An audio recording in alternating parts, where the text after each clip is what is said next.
Hoje nós vamos tratar do tema aqui nesse espaço da Igreja e Cidade, conversar um pouquinho com o nosso irmão Josias Vieira sobre o tema a Igreja e a Ecologia. Estamos só esperando mais um pouquinho ele chegar e já vamos tratar desse tema. É um tema fundamental para a nossa reflexão, não só para a reflexão, mas também para um tema que deve mover a igreja. Mover a igreja.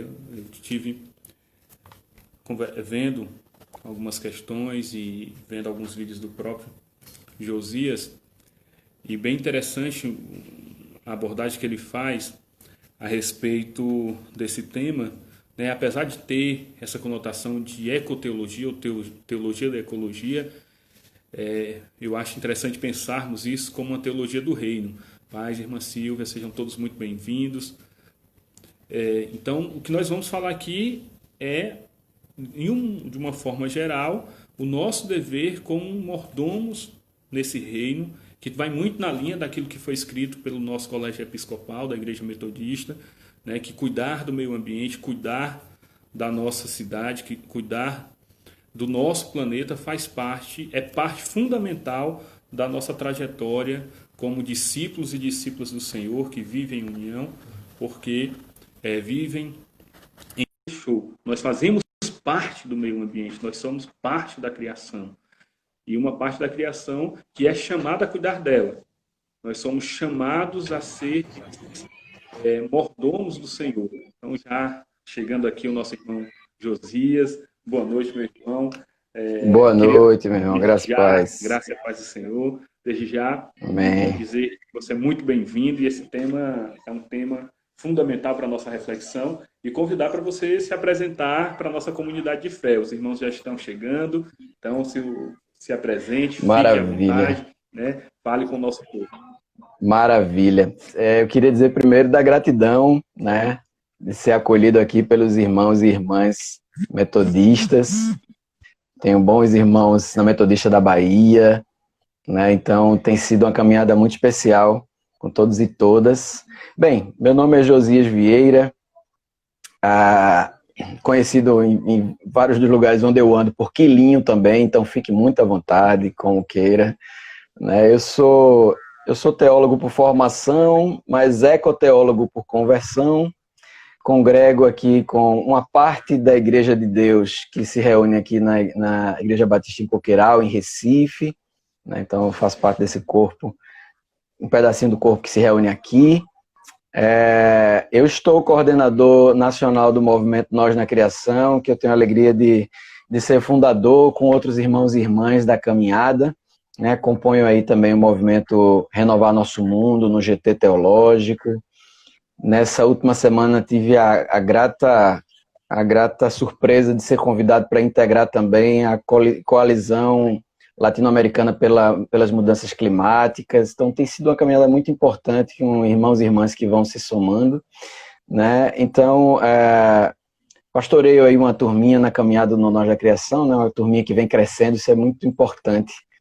E estamos aí para fazer essa conversa sobre o que Deus tem soprado nas nossas vidas, através do seu Espírito, né? Amém. Então, meu irmão, a gente vai começar logo com o que nos interessa. A gente tem visto muita gente falando sobre meio ambiente, sobre ecologia, mas e a igreja? Né? A igreja, como ela se coloca dentro desse tema? O que tem a ver, né, a igreja e o meio ambiente? Então, essa pergunta é muito legal, assim. E ela seria mais legal ainda se a gente chegar num momento em que a gente não precise mais fazê-la. Vou lhe dizer por quê. Né? Porque a gente precisa olhar para essa relação não como dois pontos. Né? O que tem a ver a igreja e o meio ambiente é uma coisa só. É a vida. Por que eu digo a vida? Porque a igreja é essa comunidade de vida com a qual Deus desejou partilhar a missão que é dele. Ele nos convidou para trilhar esse caminho de amor junto com ele.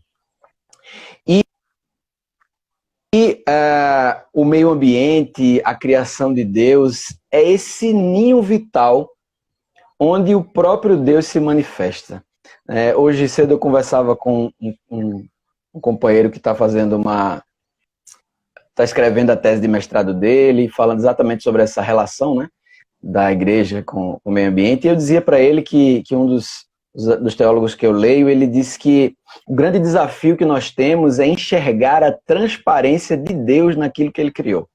É o que nós aprendemos aí nos seminários por imanência, né? É a revelação de Deus em tudo que ele criou. Então, o que tem a ver igreja e meio ambiente é a vida, é o todo. Porque no mesmo momento que nós nos encontramos na igreja, esse coletivo tão diverso, né, no qual eu sou diferente de você, que é diferente do outro, que é diferente da outra, e a gente é conduzido em Jesus a caminhar juntos, essa realidade ela se expande para além da igreja e se encontra no meio ambiente onde a igreja está e precisa se entender parte. Então, é essa relação que a gente precisa buscar. A gente precisa voltar ao princípio onde nós nos percebíamos parte da criação de Deus e não humanidade separada e não igreja dissociada dessa criação, desse complexo tão belo, tão diverso que Deus, em sua infinita potência, conseguiu compor, né? Que se deixar, ele continua compondo. O problema é que a gente, às vezes, atrapalha. Destoa, né? Irmão, pensando nisso, a igreja como essa parte, né? Como parte do meio ambiente, como essa união, na verdade, que a gente tem que pensar ela como inseparável. Às vezes, a gente que mora nas cidades acaba deixando de perceber essas coisas, né? Mas me parece que a relação que a humanidade criou com o meio ambiente é uma relação muito destrutiva, é uma relação, né, de muita exploração, até porque nós estamos vivendo no meio de um sistema que o homem construiu, né, um sistema de coisas, não de pessoas, em que essa exploração é muito forte. Né? Para você, né, o que é essa relação da humanidade com a natureza? E pensando nisso, pensando nessa relação, o pecado do homem, o pecado da humanidade, causou alguma ruptura, causa, né, alguma dificuldade nessa relação do homem com a natureza? E, biblicamente, né, o que a Bíblia pode nos falar a respeito disso?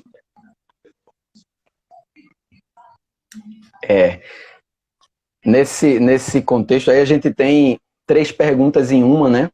Que tornam esse nosso olhar bem mais complexo. Eu queria começar por uma visão do texto bíblico que nem sempre a gente consegue ter, né? Sobretudo, e aí eu falo dos meus colegas teólogos, dos meus colegas pastores, sobretudo a partir do púlpito, né? Que às vezes a gente não consegue fazer a compreensão do que é que a Bíblia chama de mundo imundo, né? Fazendo uma ligação com o que a gente conversava agora há pouquinho e também com a sua colocação logo no começo, né? Esse mundo criado pelo ser humano de coisas, né? A gente vai fazer uma reflexão sobre alguns textos bíblicos que às vezes nos causam alguma confusão se a gente não escutar o sopro do Espírito. Que aí é quando a gente olha para a Bíblia e lê algumas coisas do tipo: não ameis o mundo, nem o que no mundo há, pois quem ama o mundo, o amor do Pai não está nele. O apóstolo João escrevendo. Mas esse mesmo apóstolo João escreve em outro que Deus amou tanto o mundo que deu seu único filho, né? E aí a gente pergunta, oi, como é isso, né? Esse mundo é para amar ou não é para amar? Que mundo é esse? São 2 mundos? É óbvio que a gente está falando de 2 realidades diferentes. O problema é que quando a gente vai ler o texto, e aí que a gente começa a estudar, né, teologia, a gente, peraí, mas o grego vai nos ajudar. E aí a gente vai para o grego e a gente encontra que nos 2 lugares está escrito cosmos. É a mesma palavra. E aí a crise aumenta, né? Só para piorar o problema para ti, E a gente tem um jargão aqui no Nordeste brasileiro de que as igrejas evangélicas dizem que o mundo não tem nada a nos oferecer, né? Além das análises que a gente faz, ainda tem os jargões que a gente cria. Ainda tem que é para piorar a vida da gente, né? Desculpa, eu tô aqui em Recife, e aí aqui, João Pessoa, a gente tá um pulo de distância, né? E aí os jargões são muito parecidos. Pois é, e aí a gente ainda tem mais essa. E aí, quando a gente pensa que o mundo não tem nada a nos oferecer, aí a gente vai direto para a Bíblia para provar que não tem mesmo. E aí a gente se mete a teólogo e vai começar a ler no grego, e chega no grego e dá de cara com a mesma palavra. Né? Foi engraçado quando eu comecei lá atrás a fazer essas reflexões, eu disse, não, talvez a tradução, né, de mundo que não é para amar seja diferente de mundo. Aí eu conversando com o Zé Marcos, que é o nosso pastor aqui, aí Zé Marcos disse, é a mesma palavra. E aí a crise começa, meu irmão. Só que aí tem uma coisa interessante, né? Deus nunca nos deixa sós. E a sua palavra, ela é inspirada pelo seu próprio Espírito. Então, ele vai nos ajudando a ler. E aí a gente vai entender que o termo grego, cosmos, ele é o mesmo, só que o que faz dar sentido para a palavra é o contexto onde ela está inserida. E aí quando João vai falar que o amor do Pai não está naquele mundo, ele está falando de um mundo, como você falou, construído, apartado de Deus, distante de Deus. E o mundo ao qual Deus ama com a sua vida, porque ele encarnou em Jesus para dar a vida por esse mundo, é o mundo que ele criou. E aí, essa relação da humanidade com a natureza, ela tem sido uma relação que vem, ao longo da história humana, perdendo o seu sentido. Ao longo da história da criação, não. A história da criação sempre foi e continuará sendo uma história de amor, de relação, de coexistência harmônica. O problema é que a gente, enquanto ser humano, a gente começa a entender-se coroa da criação e por a gente pensar isso, a gente acha que a gente está em cima. E aí a gente começa a ter uma relação com a natureza de utilitarismo. Essa é a relação que a gente tem hoje com a natureza. O ser humano tem uma relação utilitária com a natureza. A gente usa ela. Isso é um problema muito grave, porque se a gente pensar direitinho nas nossas relações humanas, quando a gente pensa que alguém está usando outra pessoa, isso é horroroso para a gente. Né? A gente entende que usar outra pessoa é horroroso.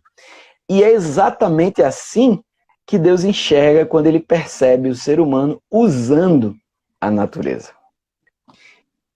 A relação que Deus ele nos orienta a ter com a natureza é muito outra.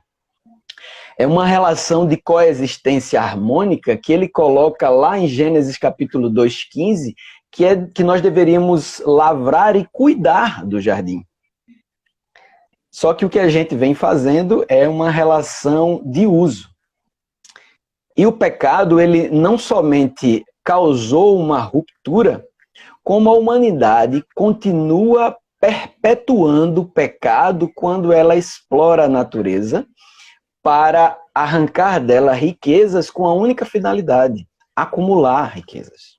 De forma tal que esse acúmulo vai alargando um fosso enorme, um abismo enorme entre pessoas que não têm, seres vivos que têm, seres vivos que não têm, né? Modos de vida destruidor e modo de vida que é destruído. Então, essa mania que a gente tem de achar que nós somos os dominadores da natureza fez a palavra dominar ganhar um sentido de opressão, quando na verdade no Gênesis o sentido de dominar era cuidar, era servir. Por isso que Gênesis 2:15 fala de lavrar e cuidar, era proteção. Nós tínhamos a orientação de Deus de proteger tudo aquilo que ele criou. E ainda tem uma coisa pior que isso. Assim, a gente precisa começar a pensar no pecado, aliás, começar a deixar de pensar no pecado como um agente autônomo que age sobre nós e a gente não tem nenhuma possibilidade de reagir, né? Quando eu me coloco a queimar uma floresta inteira para substituir por pasto, para substituir pelos desertos verdes de soja transgênica que não alimenta, não é alimento para ninguém, isso é pecado e continua sendo pecado. Né? E aí a gente fica colocando-se nessa situação passiva como se o pecado fosse algo que manipula ali um fantoche, né? E a gente não tem como reagir. Tem, porque é intencional quando a gente faz isso. Então essa relação precisa ser mudada. A gente precisa voltar a entender a criação como sendo um contexto completo onde nós fazemos parte e não aquilo que é de nossa propriedade. Né? Ah, faltou pontuar uma coisa, desculpa. Faltou pontuar uma coisa aqui, que essa coisa de não ser nossa propriedade, ela está muito clara no advento do jubileu. Levíticos 25 vai dizer, lá no versículo 23, Deus dizendo assim: a terra não seja vendida perpetuamente, porque a terra é minha. Então, isso bastaria para que nós entendêssemos que a nossa relação com a terra ela tem que ser uma relação de mordomia, como você falou. Nós temos que servir a terra, nos relacionar com ela, respeitar o seu descanso e caminhar com a terra, porque somos parte dela. Verdade. Eu penso muito, sabe, Josias, que a gente tem criado no seio da igreja uma certa teologia da propriedade, né? A gente tem a teologia da prosperidade, que está aí. É verdade. E aí as pessoas também têm criado nos meios neocalvinistas, perdão usar esses termos, né? Nos círculos mais conservadores. Pois é, meu irmão, o que é um perigo, né? Tem criado uma certa teologia da propriedade, em que se divinizou a propriedade e em nome dela tudo se pode fazer, né? Em nome do acúmulo de capitais. O irmão comentou aqui, o irmão Emanuel, ele fez um comentário interessante, né? Se a gente fosse fazer uma discussão a esse respeito, que esse utilitarismo seria também uma espécie de neoliberalização, né? De nós neoliberalizamos a natureza. Sim, não tenha dúvida. Do pecado estrutural, né? Que você estava falando. Sim. Diante disso, meu irmão, dessas questões todas que a gente está colocando, como pensar, ou é possível pensar uma teologia ecológica, ou a nossa teologia do reino, ela precisa ser ecológica? Fala pra gente, né? Como é que vocês têm pensado nisso? É muito interessante isso. Você trouxe dois termos muito, muito importantes para essa nossa reflexão, que é o neoliberalismo, né? E a privatização, a propriedade privada, né? A Bíblia é muito interessante, assim. Eu não sei como é que a gente conseguiu se divorciar da natureza, tendo a Bíblia falando de capa a capa sobre a relação de Deus com o que havia criado. Por que eu estou dizendo isso? Porque esse neoliberalismo, ele faz com que nós tenhamos a certeza de que a gente pode fazer o que a gente quiser. A gente pode, inclusive, chamar de recurso natural, né? Porque é para ser usado. Isso é um pecado, assim, monstruoso contra a santidade criadora de Deus. Sobretudo quando vai falar de propriedade privada. Eu falei do que Deus fala em Levítico, né? Mas lá em Isaías ainda é mais sangue quente ainda, né? Porque Isaías diz assim: malditos aqueles que acumulam casas para si, que anexam terrenos e terrenos até que ninguém tenha mais onde morar. Aqui em Recife, por exemplo, a gente vive um problema de déficit habitacional terrível. Nós vivemos perto de um rio, chama o Rio Tigipió, que a gente luta pela revitalização dele, e as pessoas têm que morar literalmente em cima do rio, porque não tem opção de morar. O Brasil tem uma disparidade de propriedade privada e de pessoas sem casa absurda. É a ordem de 8 milhões de imóveis vazios para 6 milhões de famílias sem ter onde morar. Como é que pode? Né? Então, esse é o pecado da apropriação. E aí você perguntava sobre essa teologia ecológica, né? Eu digo, mais do que possível construir um pensamento nessa direção, é necessário construir uma ecoteologia. Explico por quê. É por isso que eu me identifiquei lá no começo como ecoteólogo, né? Convertido por conversão, ser ecoteólogo. O termo ecoteologia, se nós pensarmos ele de forma crítica, ele seria um termo redundante. Eu não gostaria de ter que usá-lo. Por que que redundante? Porque a teologia, ela já deveria se ocupar de refletir sobre a relação de Deus com tudo que ele criou. De forma que é isso que nos aponta João 3,16, um dos versículos mais conhecidos, né? Se falar, chegar para alguém que nunca leu Bíblia e perguntar, diga um texto bíblico, o cabra vai dizer João 3,16, né? Quer dizer, hoje tem dito outras coisas, mas enfim. E aí, nesse processo de construir uma ecoteologia, eu digo que ele acaba sendo um termo necessário, porque, apesar de poder ser redundante, mas ele hoje é necessário, porque a palavra eco, que vem lá antes de teologia, a palavra eco, ela vem traduzida do termo oikos, que é um termo grego, que vem falar de tudo que foi criado, né? Enquanto a teologia ela não faz essa reflexão sobre a relação de espiritualidade com Deus a partir do todo, a partir do cosmos, a ecoteologia chama isso à existência. Chama isso e denuncia que a teologia não tem feito isso. Porque esse caminho que a gente fez teologicamente, do ponto de vista histórico, ele nos aponta que a teologia vem fazendo, e aí em sua maioria, né, eu não posso generalizar todo mundo, porque eu encontro teólogos que fazem uma reflexão muito mais aproximada do todo, mas de grosso modo, a teologia vem fazendo um caminho que traz a reboque, por exemplo, o maniqueísmo romano, porque vai colocando em polos opostos, sabe, as coisas como se tudo na vida fosse extremamente cartesiano. De forma que coloca no campo do sobrenatural tudo aquilo que deve ser buscado, porque o sobrenatural estaria mais perto de Deus, e no campo do natural tudo que é pecaminoso, tudo que é mal, tudo que é sujo. Isso é muito pouco para um campo científico como a teologia, que bebe de tantas e tantas outras influências que a capacitariam para fazer uma leitura mais aprofundada. Em contrapartida a essa necessidade que a teologia faz, eu digo que fazer uma ecoteologia é necessária, porque aí a gente vai olhar para Jesus, que aponta um outro caminho, dizendo que esse caminho que nos diz que não é uma relação humana e espiritual vertical com Deus. Mas quando a gente olha para Jesus, quando ele vai para os 40 dias no deserto, que aí a gente podia até se arriscar a dizer aqui o momento de santificação, né? Em que Jesus ele vai jejuar ali, vai ser tentado, o texto bíblico nos fala que ele estava em harmonia com as feras do deserto e era servido pelos anjos. O que seria isso, senão a soberania de Deus sobre a totalidade das coisas? O que seria isso, senão a representação do reino de Deus que Isaías vai falar lá no capítulo 11, onde o leão se deita com o cordeiro, onde a criança guia o urso, o leão, bota a mão na toca de uma áspide e nada lhe acontece.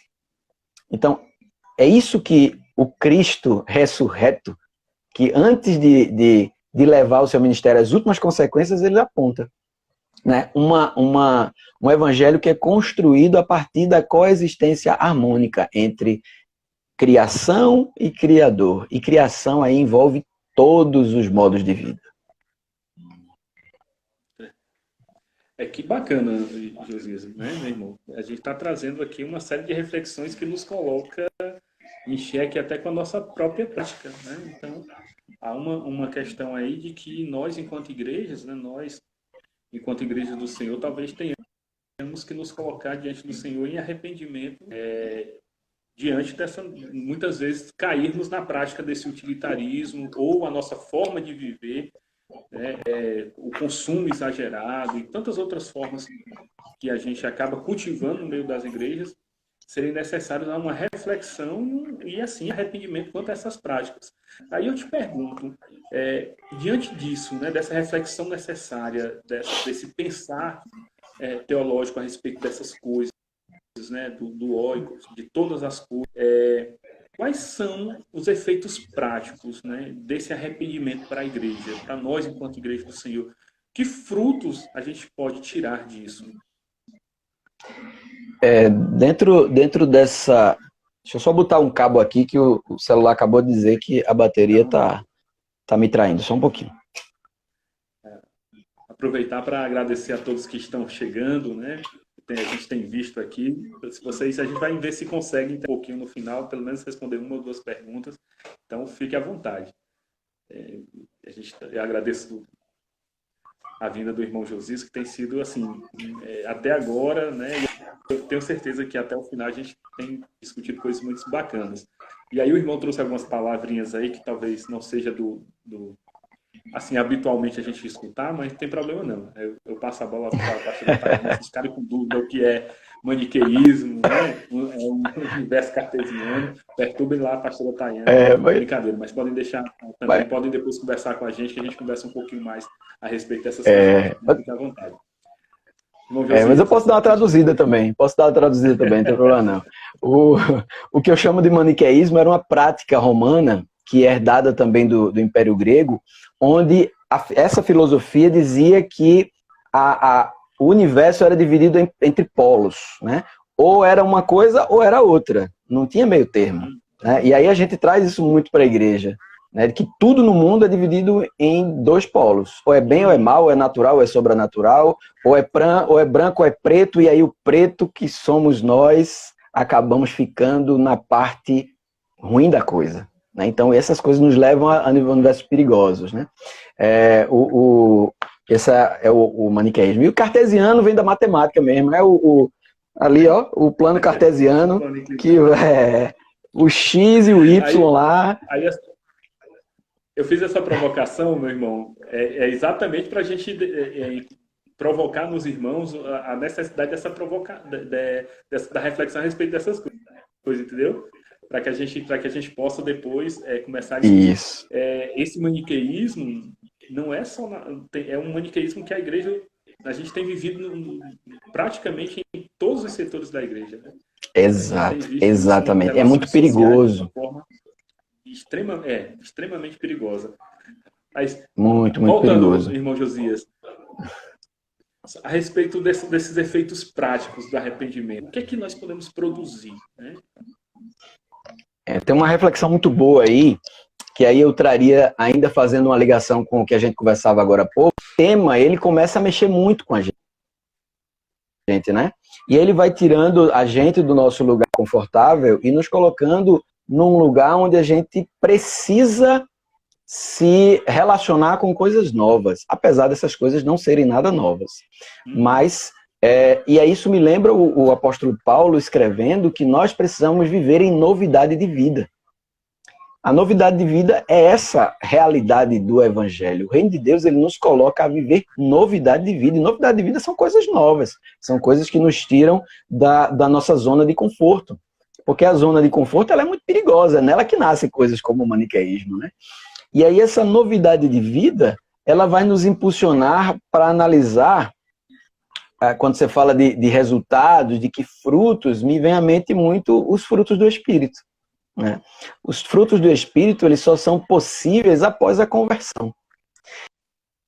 Irmãos, nós tivemos um probleminha com a conexão do irmão Josias num momento bem interessante, em que a gente estava falando a respeito desses frutos que a igreja pode produzir. Mas eu queria aproveitar, enquanto ele retorna, para que vocês pudessem já ir formulando alguma questão, pelo menos a gente tirar pelo menos alguns minutos para ele, alguma dúvida, alguma questão que você queria suscitar para esse nosso debate. Enquanto nós tentamos aqui trazê-lo, né, para o diálogo novamente. Só um minuto, ele está chegando.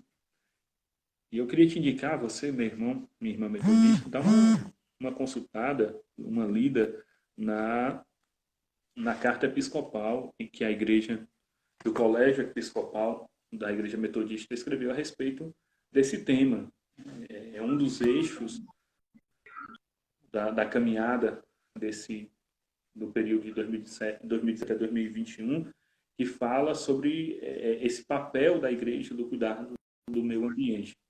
Então, faça isso, dê uma lida também para discutir a respeito.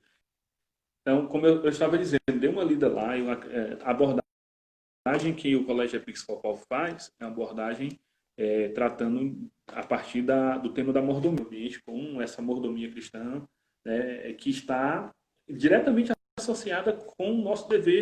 Quando a gente estava falando aqui, irmão Josias comentando a respeito dessa separação, né, desse maniqueísmo, essa separação que a gente da nossa vida religiosa e às vezes daquilo que para nós pode parecer profano, mas o Senhor nos coloca nessa tarefa, fomos colocados aqui como esses mordomos, os cuidadores desse meio ambiente, cuidadores do planeta que Ele nos deu.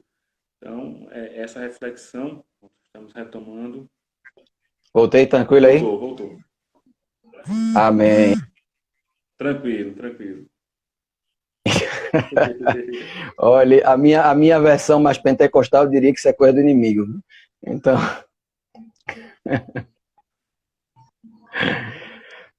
Mas a gente falava aí da novidade de vida, né?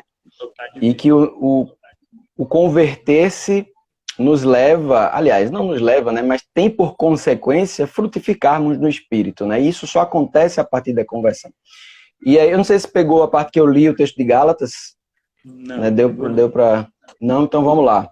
Então eu trago a nossa memória o texto de Gálatas, capítulo 5, versos 22 e 23, tão conhecido nosso também, mas que vai dizer que, mas o fruto do Espírito é amor, alegria, paz, paciência, amabilidade, bondade, fidelidade, mansidão e domínio próprio.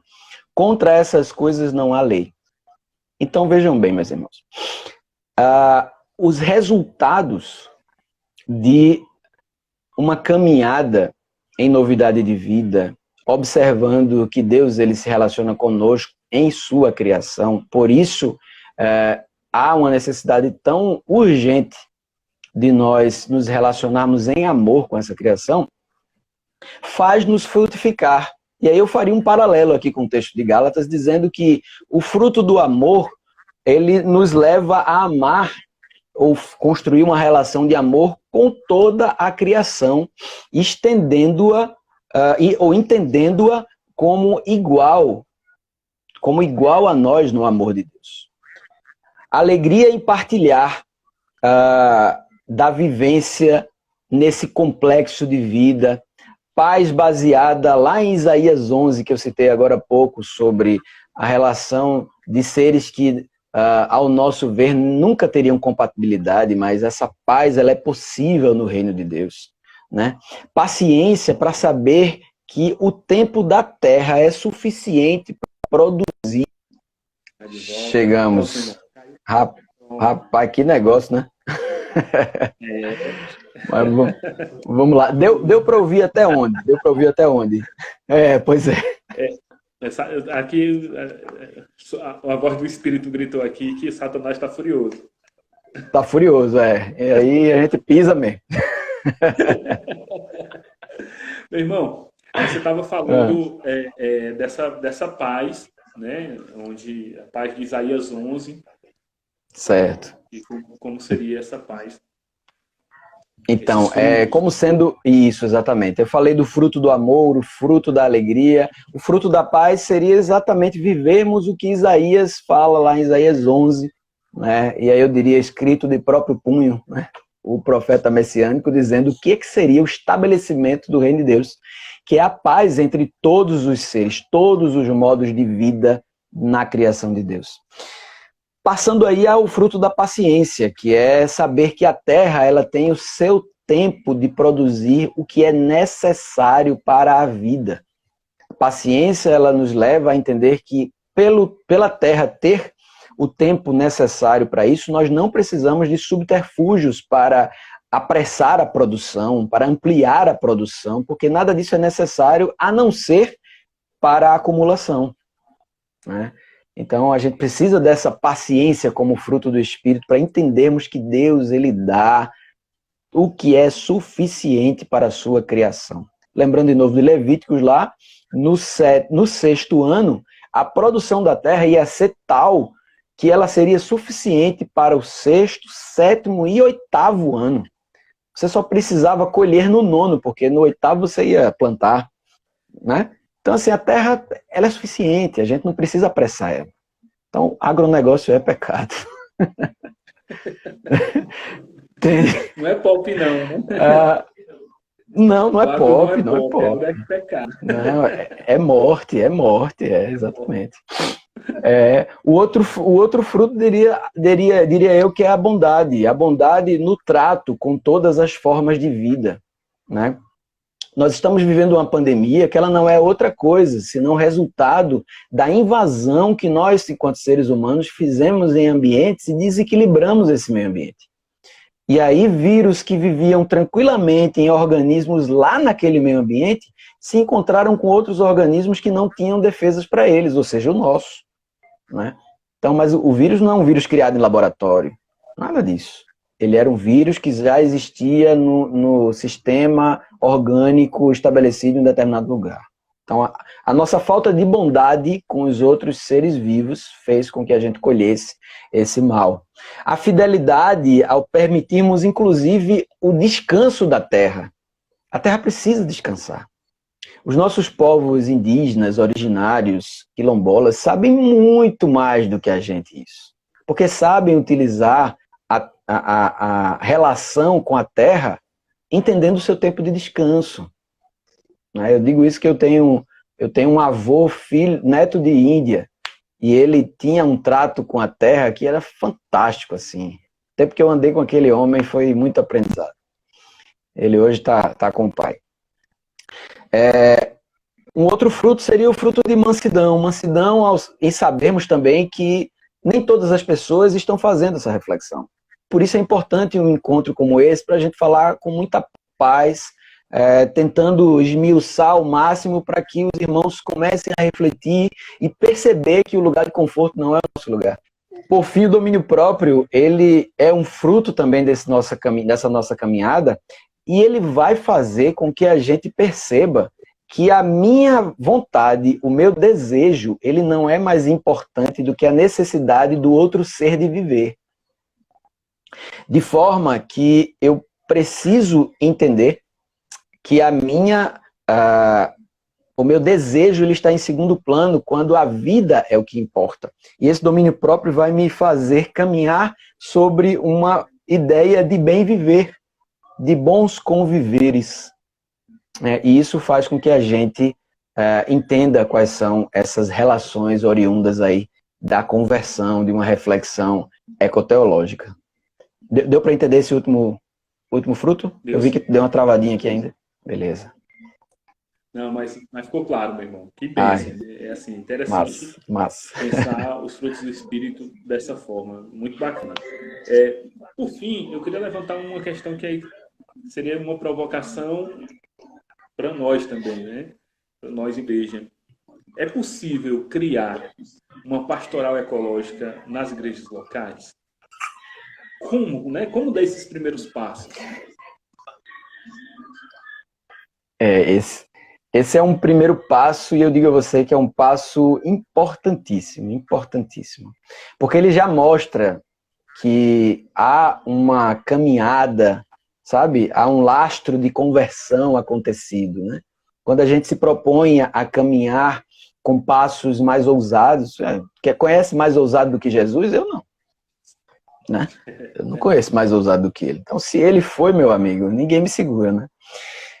Então, sim, é totalmente possível criar uma pastoral ecoteológica em cada igreja, em cada comunidade de fé. A partir do encontro das pessoas e do encontro das pessoas na criação. Né? Como é que pode ser feito isso? Bem, esse encontro, ele precisa se permitir guiar pelo sopro do Espírito Santo. Ele precisa atender e perceber a autonomia das outras pessoas que estão nesse encontro, né? Respeitar que cada pessoa ela vem com seu conteúdo, e esse conteúdo precisa ser colocado para que nós, nos encontrando, nós possamos construir algum conhecimento. Ele precisa passar por uma leitura popular da Bíblia. A gente precisa ler a Bíblia de forma clara, sem perder a profundidade da reflexão, mas de forma que uma criança ou um pós-doc possa entender o que está sendo falado ali. Isso porque vem de um fruto, de um sopro do Espírito, passa pela compreensão da autonomia de cada pessoa, vai por uma leitura popular da Bíblia, e isso se encontra num ambiente seguro de reflexão. Esses 4 pontos, né, que eu falei, eles são os pilares do que hoje é o nosso movimento Nós na Criação. Como eu falei, eu estou coordenador nacional do movimento, e é uma caminhada extremamente feliz, assim. Dá muito trabalho e isso é muito bom. Porque eu costumo sempre falar para todos e todas com quem eu caminho que o Nós na Criação, muito embora eu tenha sido fundador, mas o Nós na Criação ele não é meu e tampouco eu faço sozinho. É a coletividade, é o encontro na criação que nos permite caminhar. Ele hoje é um exemplo de uma pastoral que é possível ser construída em cada igreja. E ele se propõe a isso, o movimento Nós na Criação se propõe a isso, a caminhar com a igreja local, no processo de nós entendermos qual é o nosso papel dentro da criação de Deus. Então, o Nós na Criação ele está para ser essa pastoral, auxiliando a igreja, a partir da juventude, a partir do adulto. Nosso público maior é de juventude, mas isso não impede que outras pessoas estejam com a gente de jeito nenhum. Nós temos um núcleo muito recente que nós chamamos de Casa das Sementes, que é um núcleo que atua diretamente na soberania alimentar. E nós temos pessoas de todas as idades nesse núcleo, né? Então, o Nós na Criação ele vai ser um exemplo disso, dessa pastoral, né? Eu aproveito até aqui para convidar os irmãos e irmãs que queiram caminhar junto com Nós na Criação, levar para a sua igreja um núcleo Nós na Criação. A gente tem toda a possibilidade de fazer a formação e caminhar aí no mentoreamento, no acompanhamento, junto com a comunidade. E é um exemplo de pastoral possível, não mas um, nas igrejas. E aí seria muito de pensar a realidade local, não é isso, Josias? Nós na Criação Isso. Sempre. É muito interessante, bacana demais essas perspectivas, né? Retomar a questão da leitura popular da Bíblia e pensar a realidade local, né? Pensar a autonomia das pessoas na compreensão do Evangelho.